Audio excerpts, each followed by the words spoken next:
Hello Adobe Express users, want to add your audio to the project? Let's bring your creation to life with some sound. Let's go. First, open Adobe Express on your device.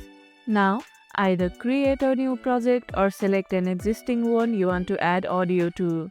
What kind of audio do you prefer adding to your projects? Let me know in the comments. On the editing screen, tap on the Add Audio option.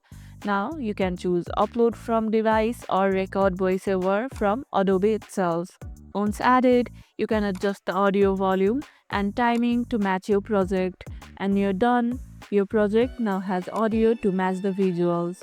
If you don't hear the audio, check your device's volume or ensure the audio track is not muted in the editor. If this tutorial helped, hit the like button, share it, subscribe, and leave a comment below. Thanks for watching, and I'll see you in the next one.